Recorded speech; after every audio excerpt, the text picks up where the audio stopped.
this lesson, we'll discuss the applications of Logit model. To begin with, we'll introduce multinomial dependent variables or what we call as multiple discrete choice variables. Next, we'll discuss Tobit class of models. In the subsequent videos, we'll implement a series of 6 case studies, namely homeownership data case study, group data case study, ATM debit card data case study, grade point average data case study, smokers data case study, and education data case study. These case studies include linear probability models, Logit probit models, and multinomial Logit model implementations. Till now, our discussion on classification algorithms approaches such as Logit probit approaches have focused on situations where dependent variable has two categories and we could classify them into ones and zeros. Let us now focus on multinomial linear dependent variable approaches where the dependent variable can have more than two categories and or we can say more than two choices. Think of a couple of situations. For example, a choice of firm planning to list on NYSE, NASDAQ, or MX. So they have three choices. Or as a mutual fund investor choosing between AAA, AA, or A-rated securities. These kind of situations represent themselves as discrete multiple choice problems. In such cases, the agent chooses that alternative which maximizes her utility. Now, just to give you the reference, when we had two choices, we needed one equation where ultimately one became reference choices. Similarly, with three choices, we'll need two equations where one choice will become reference model. Let us think of each of these three choices as a combination of two choices where one is the reference category and therefore each choice becomes sort of relative choice between these two. Let's take an example. For example, we start with the choice between investing in AAA, AA, or A-rated securities by a set of investors. Now, think that there are two particular variables are important in this kind of modeling, or this choice is dependent on a leverage variable. So if leverage is high, probably you would expect a higher return, or this may affect your choice of the security. Also, expected return. So these two, leverage represents the risk and R is expected return. These two variables represent the choice of going with a particular set of security, whether A-rated, AA rated, AAA rated. Now, let's suppose this AI, AA and AAA, they represent utility function of investing in securities rated A, AA and AAA respectively with alpha 1, alpha 2, alpha 3, beta 1, beta 2, beta 3 and gamma 1, gamma 2, gamma 3 parameters. If you think of a dummy variable approach, recall a typical dummy variable representing security A would be where value 1 when investment is in security 1, 0 otherwise. Similarly, one can think of it AA as which takes value 1 when investment in AA is 1 and 0 otherwise, and similarly for AAA. We can define that. Now, let's consider category A as a reference choice.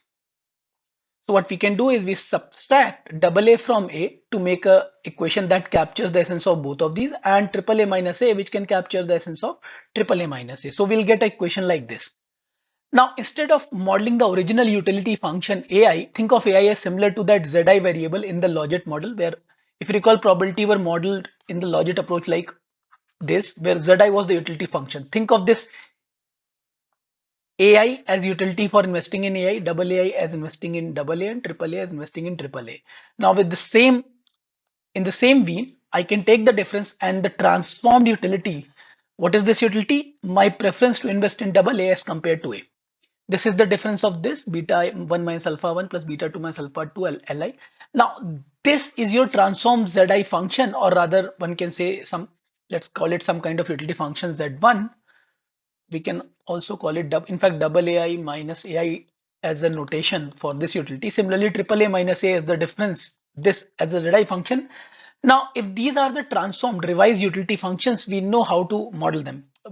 Why we do not need a third equation to model separately for AI? Because we know that probability of AA plus probability of AI plus probability of triple AI. This has to be 1 because these are the only three choices.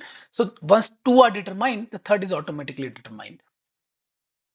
Now let's think of this Z function, utility function of this form, probability of sort of odds ratio, where this Zi represents this function. And recall we model this as 1 plus e to the power minus Zi. The probability was modeled like this. In this case, if this value is very large, that means there is a higher probability, more and more probability to invest in double A. If probability is low, then that person would invest in A. So this is the typical functional form. Similarly, you can think of AAA as well in this form, where probability to invest in AAA, where event of interest y equal to 1 would represent investment in AAA, while y equal to 0 would represent investment in A, and this would be your typical probability function which you are going to estimate. And here if zi is too large, that means this value will approach towards 1, and if zi is too low, this value will approach towards 0. That means investment in AAA and A respectively. Now these two equations can be estimated with maximum likelihood estimate, and third equation is automatically estimated. So this multinomial system of equation will appear like this. This is the first equation. The logit so this is sort of logit representation. You should call the logit. This is the logit representation of equation 1. This is the logit representation of equation 2. Recall that odds ratio was sort of logit only, so we can represent that in this fashion. And the third equation is automatically determined. So we have our system of equation. To summarize, in this video, we saw the multinomial approach to solving this linear dependent variable problem. Now, in this case, we combined three equations.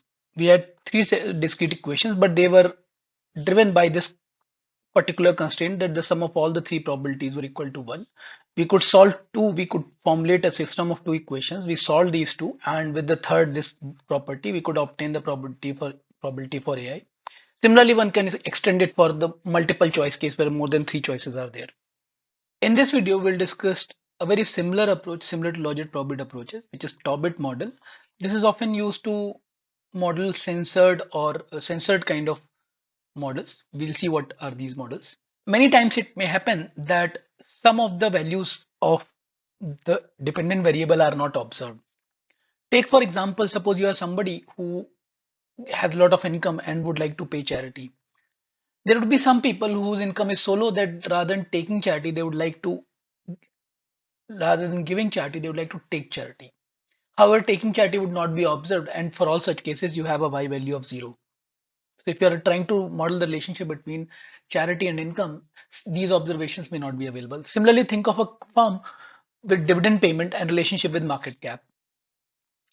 For large firms with large market cap, large cash flows, they may pay dividend. However, if firm does not have a large market cap or steady state of income, probably rather than giving dividend, they would like to borrow money. And in that case, dividend would not be paid, it will be 0. But their utility is to take money rather than give money. So such observations would not be there. Now, Tobit model provides a very interesting approach and argues that rather than ignoring these observations, one should use those observations. However, the problem is if you have such observations, at best what you can do is you can put a value of 0 to the dependent variable if you want to use that. The RHS of the model will remain the same. You observe the attribute xi, all that you do not observe yi. So you constrain it to 0. Like if dividends is not paid, you take it as 0, but still you use the attribute xi and model it. However, modeling such data with regression model creates a problem. Simple typical OLS approach is not very suitable. So what you can do is instead of using OLS, you model such relationships with maximum likelihood approach. The maximum likelihood approach on such censured data where a particular site is not observable is what the Tobit approach. That is why it is also called censored regression. Now here we are using a cutoff or threshold limit of 0. It may happen that threshold can be on the upper side, so y can be restricted at an max upper value, maybe a lower value which is not 0, so y can be observed only when it is greater than a, or the threshold or censoring can happen from up and both sides, so below b and above a. For example, in logit probit approaches, we had this 0 1 kind of thing, so values could have been only between 0 and 1 if it is probability. So in this fashion, you can, instead of using OLS, you can use your MLE approach to model such relationship and not lose the observation. This is called Tobit model or censured regression approach. Let us start with the homeownership case study example. Through this case study example, we would like to understand the linear probability modeling. First, we'll read the homeowner data in R. The dataset comprises observations with discrete variable denoting homeownership y equal to 1 if family owns the house and 0 if they do not own the house. The dataset also has a variable representing income X in rupees lakhs. We'll begin by running a simple linear probability model with ownership Y as the discrete variable, dependent variable, and conduct the following analysis. First, we'll summarize the linear probability model, interpret the coefficients, and understand the relationship between income and ownership. Then we'll find the probability of home ownership when income is rupees 12 lakhs. Next, we'll answer the question what happens to home ownership probability when the income is more than 19 lakh, for example, 20 lakh or more, or what happens to the home ownership probability when the income is less than 9 lakh, let's say, for example, 8 lakh.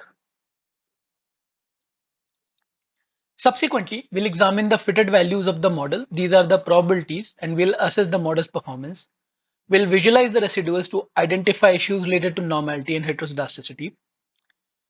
Subsequently, we'll conduct formal tests to assess the presence of heteroscedasticity in the model.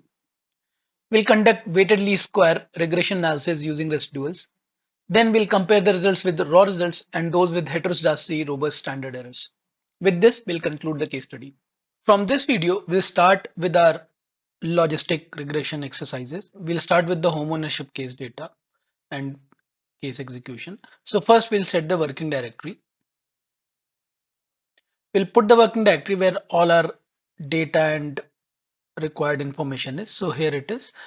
For reference, I'll copy paste this code so that in future I do not forget the location. So I've just copy pasted this. Now I'll be needing some libraries for these exercises. They'll be used in other case studies also. So I'll load all the packages. So first step, we'll load the relevant library. So one is tidyverse that we are going to need, tidyverse. Second is margins.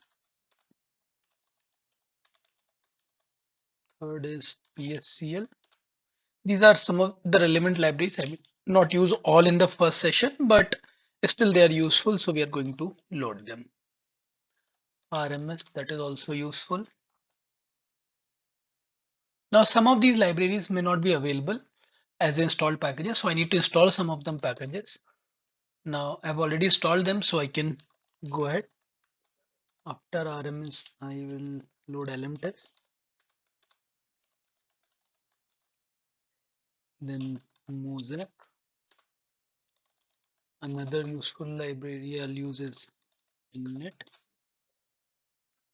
Then car. Lastly, a very useful library sandwich. So I'm not going to use in the next session itself, but still I'll load them all in one go. Now let's start with the case one. Case one, home ownership. So in this case, first what we'll do is we'll load the data. So we'll start the exercise by loading the data. We have this data here. So I'll load it. For reference, I'll just copy paste this command. And as a preference, I do not like this syntax. So I need like more simpler this kind of syntax. So if you want to have a glimpse of this data, what you have, let's just see this data. So I need to correct the spelling a little bit. So this contains family numbers. So there are 40 families and you have ones and zeros indicating home ownership and their income in lakhs. So let's start with the LPM exercise. This is a typical LPM example. Let us start by modeling this relationship as a simple linear LPM model. Linear probability model. All I need to do is use this model and take this linear modeling lm y tilde x as a function of x and data as homeowner. So if I run this and I'll summarize summary model. Now let us interpret the output.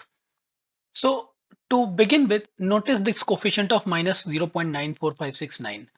Now we are modeling probabilities. So effectively this suggests that on average, a person with zero income have a probability, kind of negative probability, that a person will own a house is negative, we can take it as zero. So that means if a person has zero income, probably he'll not be or her will not be owning a home. So at least in a normal case, they will not be. So this negative probability can be taken as a zero chance of a person owning a home if they do not have income. More importantly for us, you notice the value of X, which is 10.213, which sort of indicates that for each 1 lakh rupee, why? Because X has units in rupees lakhs.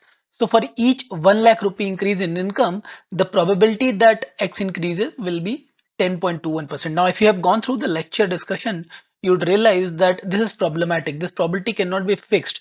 It depends on the income. For example, for a person at a very large income, maybe 1 crore or something, 1 lakh rupees increase would not marginally contribute to their probability in owning a home. Similarly, if person has very low income, maybe almost no income, and their income increases by some 1 lakh rupees, it may not affect their probability of owning a home.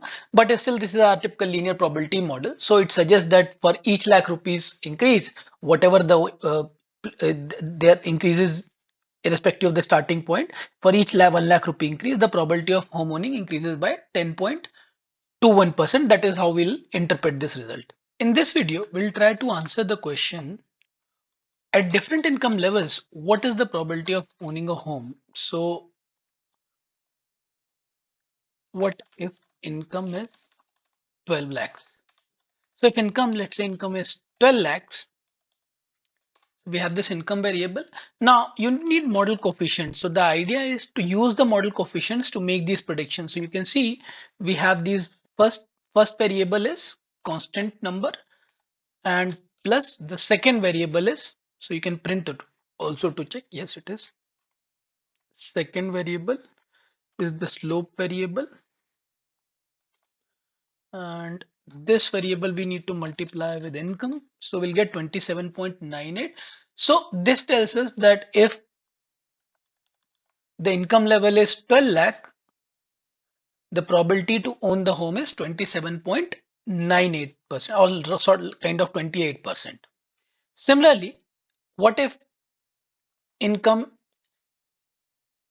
is, let's say, more than 19 lakhs? So let's say 20 lakh rupees. Let's say income is 20 lakh rupees. So if income is 20 lakh rupees, then I can simply change this variable, and so it is more than 1. So because this value is more than 1, we can take it as 1, or rather 100% chance, which sort of in practical sense a very high chance of owning the home. Similarly, if income is pretty low, let's say less than 9 or 8 lakhs maybe. So if income is 8 lakhs, it means this value will be 8, and if I run it, negative, which means a very low value of income. At this low income, home owning probability is almost 0. Now, in the next part, we are supposed to examine the fitted values. Examine the fitted values. The fitted values are probabilities, and easily we can extract them with this fitted value. So there are many such values, 40 values. For each value, we have a fitted value. You can see some are more than 1, some are less than 0 also. So I would like to summarize them. Probably that would give me a good sense of how these values are structured and make a claim. So if I do that, if I summarize, you can see values, minimum values minus 0.339 and maximum is 1.3. It means quite a lot of values are more than 1 and quite a lot of them are less than 0. One good way would be to just plot them and see how they behave. So you can see they are quite structured. First and foremost, they should give you that intuition of heterogeneity. The fitted values are changing a lot. But more importantly, see, if we look at 0 line, there are a lot of them below 0 and a lot of them above 1. So that violates the thing, but still you can convert them, the ones above 1 as 1 and lower than 0 as 0, to get some idea about your data, some properties. Now, we would also like to visualize our residuals to see if there is a issue of non-normality and heterogeneity. The simplest way to visualize that is, so visualize the errors. Now, the simplest way to visualize the errors is to just plot raw errors. We'll do a lot of plotting of errors, but first let's start by just plotting the errors. So you can plot the residuals, and you can see they are very weirdly behaving. A lot of heterogeneity, at least visually it appears, but a more compact way is to plot this model. Now, this gives us opportunity to visualize 4 plots. summary plot. The first plot is residual versus fitted. So you can see when fitted values are changing, residuals are behaving in a very sort of uh, weird way. You can see this very clear that there is a heterogeneity, there is a change in variance, and also they are very sort of systematically moving with fitted values. So that is one. Second plot that is available to us is QQ residual. So you can see that particularly at extreme levels, though in between the residuals are well behaved, but on extreme levels there is some odd behavior, non-normality. This QQ plot helps us identifying deviations from normality. So if their residuals are deviating from the straight line, straight 45-degree line, they can be considered as non-normal. So we have some evidence on non-normality, particularly on the positive extremes.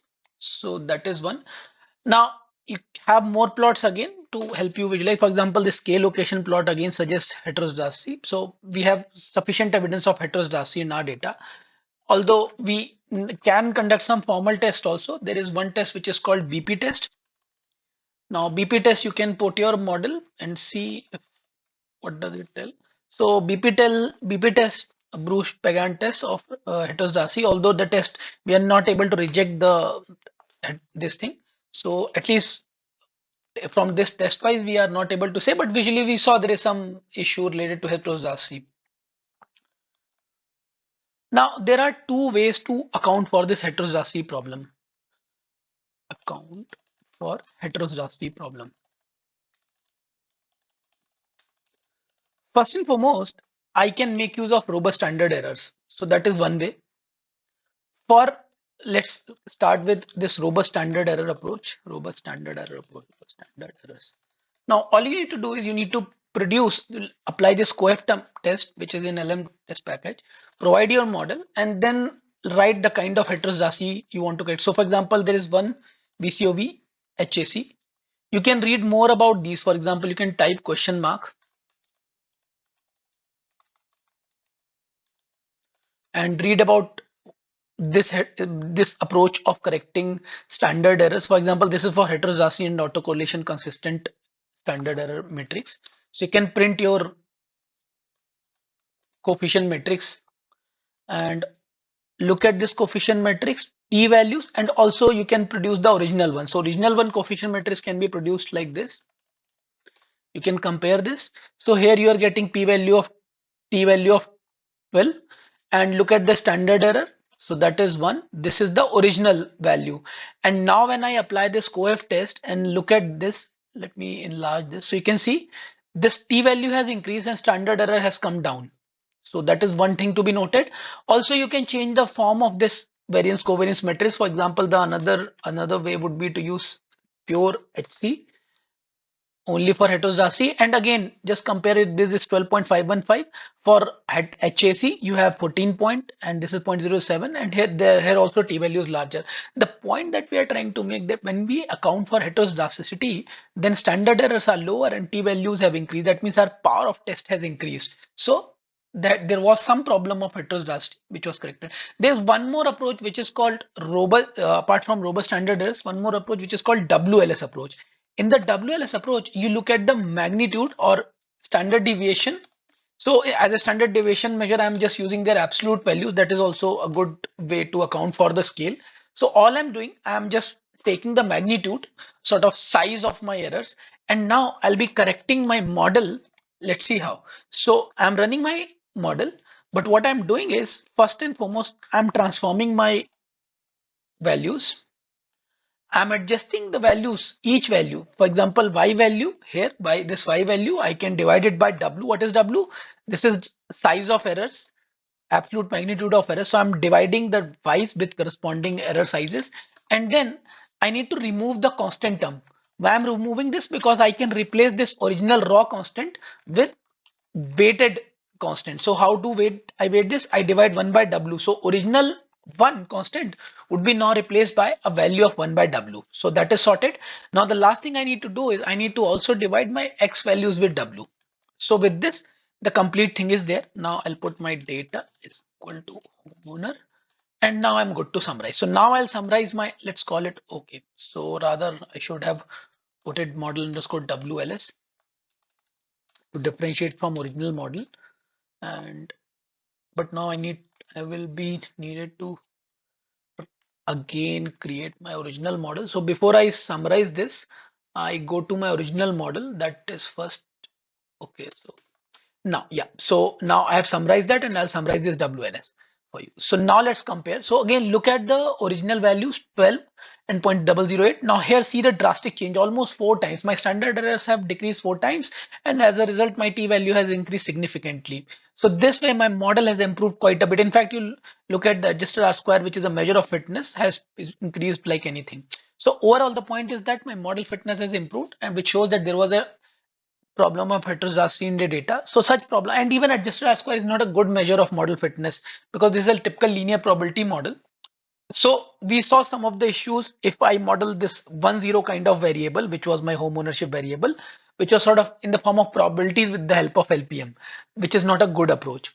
But still, we have seen this approach. In next set of case studies, we'll try to look at the Logit Probit approaches also. In this video, we'll examine the Logit approach to modeling the group data. If you recall our discussions, we said in group data, the log of odds ratio is a linear function, and therefore there is an opportunity to still use our linear modeling of OLS approach. So in this case, we'll consider the group data on income ownership. The data is grouped according to the income level X. It carries variable income X in rupees lakhs per annum and total families who own home Y, number of families that own a house. We'll read the data in R and conduct the following analysis.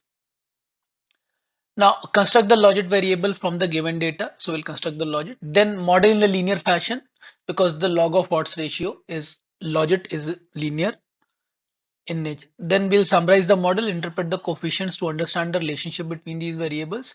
We'll also examine the fitted values of the probability to assess the model's performance. Next, we'll visualize the residuals to identify the issues related to normality and heterogeneity. We'll conduct formal tests to assess the presence of heterogeneity in the data. We'll also conduct weighted least square regression analysis using residuals. We'll compare the results with the raw results and those with heterogeneity robust standard errors.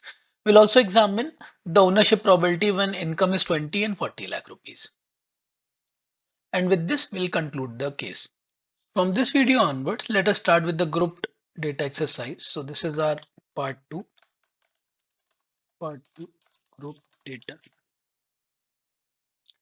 Let us read the data first. So the data is income ownership. So we'll read the data. For reference as usual, we'll copy paste this.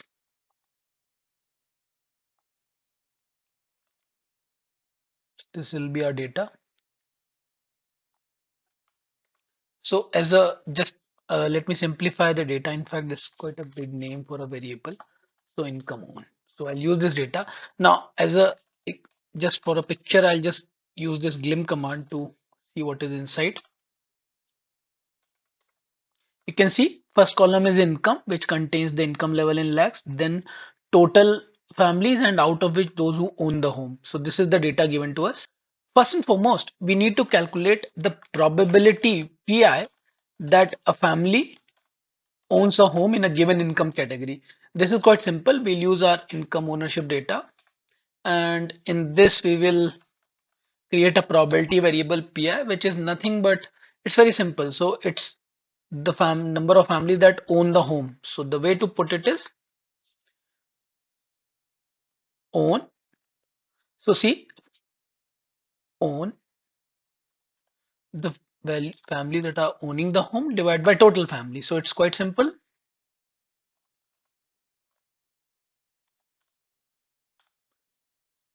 So this will be my probability.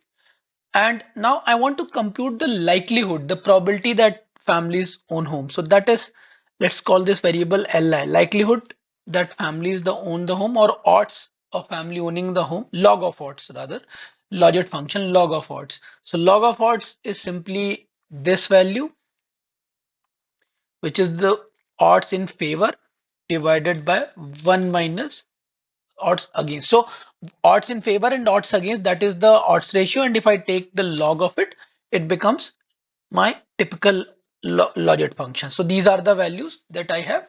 Now things are simple. We know that this log of odds is a linear function, is a linear kind of function. So how to model it?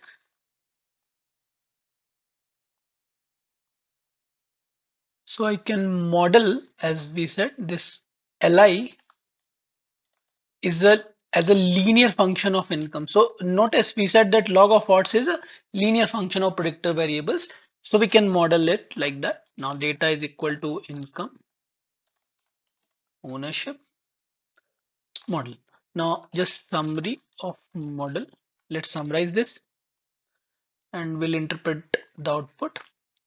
Now first and foremost, notice the intercept term and slope term. So first we can directly say that for each unit 1 lakh rupee increase in income, the odds ratio increases by approximately 7.9%. Why? Because it is in log of odds. So we can directly interpret in the form of percentage. So log of odds ratio. So its odds ratio increases by 7.9%. Second, a person with no income, a person with zero income will have their odds as log of odds as minus 1.65. So if you want to know the odds, actually, you can do the exponential of this, which would be a rather low number, but still, so you can take the exponent of this and say that this is your odds ratio. You can get the odds by taking exp exponent of this number to say a person with zero income, what would be the odds of them owning the home.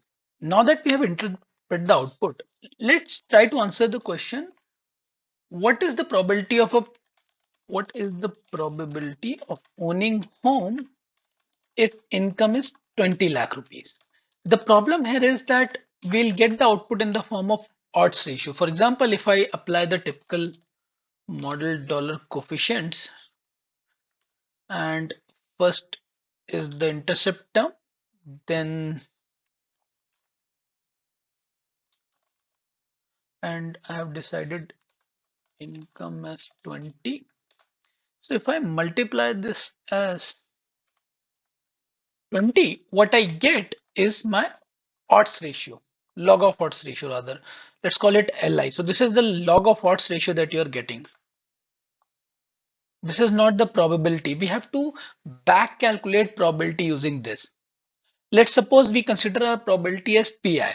We need to use this make func, g equal to make function, and this is a very useful function here. We'll take typical x as probability. Let's say if x is my probability, then we are solving for x. We want to solve for x. If I subtract from Li, this is the function that we want to solve.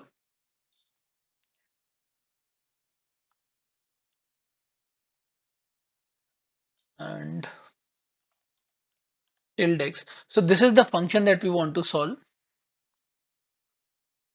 This is the function that you want to solve.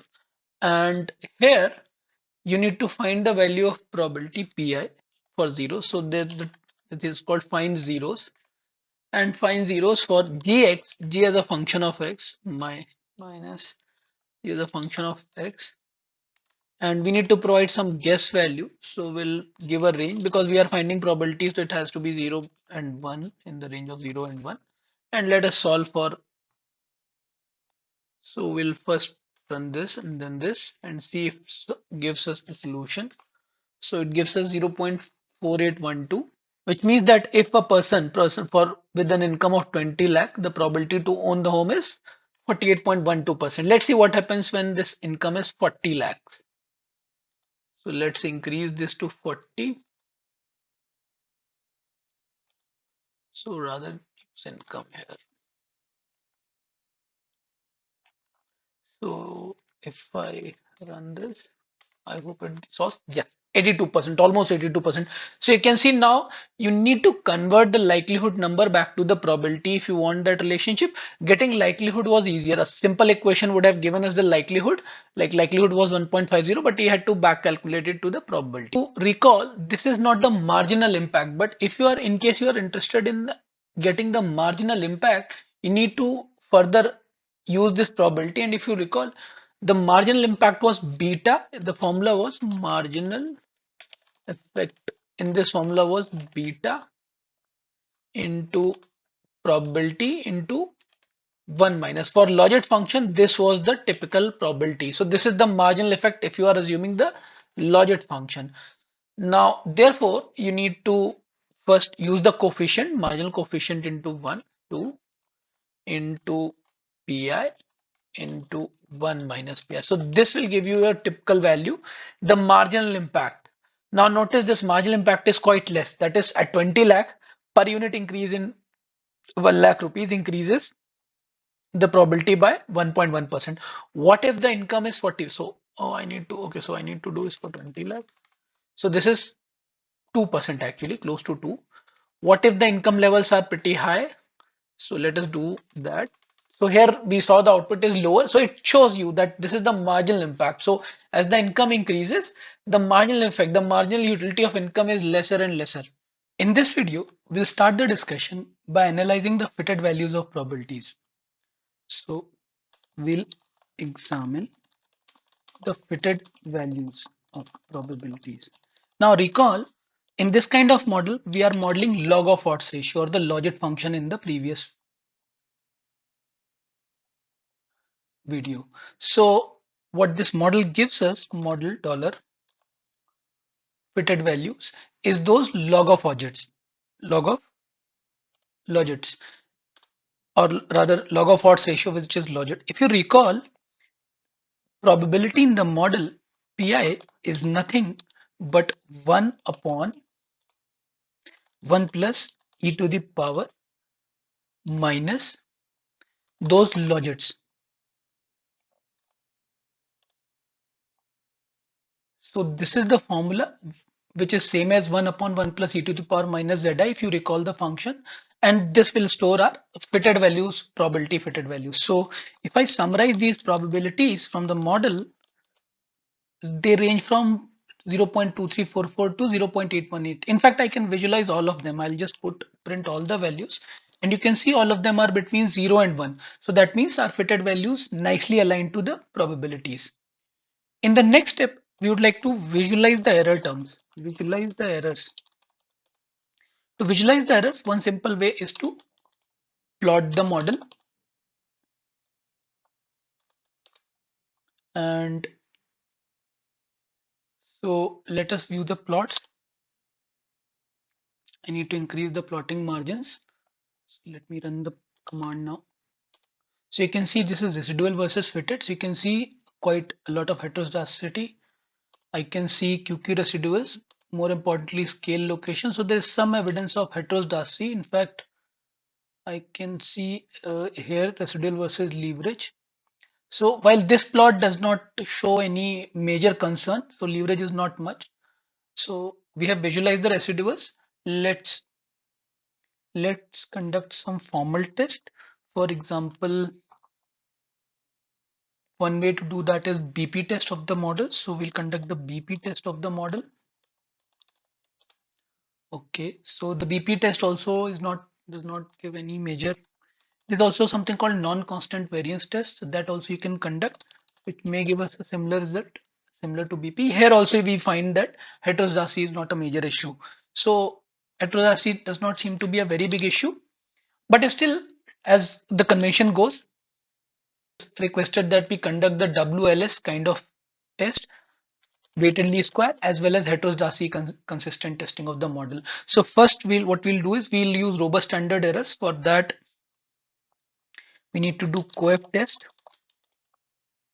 model, and we'll use two approaches. One is VCOV.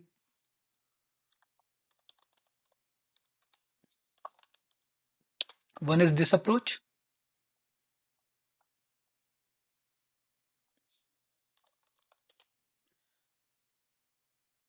Another is VCOV-HC approach, only heteroscedasticity. And the last one is our typical good old model. So this is our robust standard error approach, robust standard error approach. So, and we'll also summarize our typical model here. So let's see what happened. So in our model, t values and p values are given. If I compare it, okay, so they are not very much improving. So I can see they are not very improving. This can be ascribed to the fact they are very similar, in fact. So this can be, it is 19 here, earlier it was 16. So it can be ascribed to the fact that in fact heteroscedasticity was not a major problem. But still we tested, our results are robust. We are getting similar t values. So that means our results from the model is robust. In fact, we can also do the weighted least square WLS procedure. Now, one way to do the WLS thing is to use the magnitude of error term to account for the heterogeneity, so that for that absolute values of the model residuals. Now this is the magnitude of the residual. So what I'll do is I'll create another model. Let's call it model WLS. And in this, I'll adjust the scale of LIs. How? By dividing them with W. So that is one way to do it. Now I need to regress this. I'll remove the constant term first. Then I'll artificially add another constant divided by W. So essentially I'm adjusting by the magnitude of residuals, or sort of correcting for heterogeneity in the model. So dividing by W, and now finally data equal to in underscore on. So this is my WLS model. Now I can summarize this WLS model and compare the results with. I can summarize the model. Oh, so because of this correction, my t values have skyrocketed. The standard errors are substantially down. So this model seems to have boosted the performance of my model, and still we can say that overall our results are aligning to the same thing, this 0.007 coefficient, which is similar here. So we can say this result is quite robust. How do I interpret this result? So right now we are regressing the log of odds ratio, Logit, Li, on our income variable. So we can say if each unit increase in income, the odds ratio increases by 7.8% or 7.79%. So with this, we conclude this example.